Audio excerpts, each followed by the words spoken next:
Gran Turismo 7's new 1.34 update is now available, bringing some new cars and a surprise new feature which expands the game's tuning options. The update comes in at 1.52GB on PlayStation 5 and 1.16GB on PlayStation 4, and while we already knew a lot of what to expect, there's some details that have been under wraps until now. With the update and the patch notes now available, there's plenty to get through, so let's get into it. Of course, the 3 new cars were among the information we already knew, but now that the update is available, we can see how much they'll cost and, importantly, how to acquire them. The Alfa Romeo Giulia Sprint Veloce GT from 1967 is available in the Legends Cars section for 180,000 credits. Also in Legends Cars, you'll find the Nissan Skyline R32 GTR Nismo from 1990 for 400,000 credits. And over in Brand Central is where you will find the Greening Auto Company Maverick for 300,000 credits. The most modern car of the bunch is technically the Maverick, which was built for the 2018 SEMA show using the shell of a 1971 compact. It combines a Roadster Shops chassis with a twin-turbo 351 Windsor V8, so it should be a riot to drive, our writer Andrew says. Yeah, riot indeed. Capable of over 120 miles an hour in second gear, and not the best brakes in the world. It really is a lot of fun, I must say, albeit a big challenge.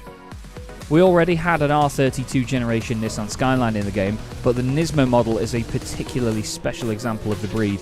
Nissan built the car specifically to homologate the platform for Group A racing with enhanced aerodynamics and suspension and the use of aluminium to keep the weight down. Finally, there's the sporty little Alfa Romeo Giulia Sprint, appearing as the Veloce GT version rather than the GTA of older Gran Turismo games. That means a heavier steel body instead of aluminium, though it still comes in well under a ton, with a fizzy 1.6 litre twin-cam engine, and what a fantastic noise it makes as well. It's worth noting that at the time of the article being published on the website, the 2 cars that ought to be in Legends Cars are in fact available in used cars instead, for the same prices listed earlier. The big new feature in 1.34 is the change to how players can acquire and apply new engines and special parts for their cars. Until now, they've been essentially locked behind random chance, appearing as rewards for certain roulette tickets, with no control over what item you get or for what car. As of 1.34, you can simply buy the parts you want or need, opening up the full breadth of GT7's car tuning potential to all players, so long as they've reached collector level 50. Engines will be available for any compatible car directly through the GT Auto section at a cost of 100,000 credits in addition to the value of the new engine, and have a simply breathtaking new animation come with it as well.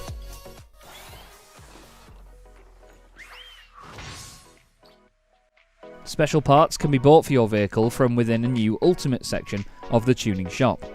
New restrictions for engine swaps and special tuning parts have also been added to multiplayer lobby settings, and although it's not explicitly mentioned in the patch notes, this could easily apply to sport mode as well.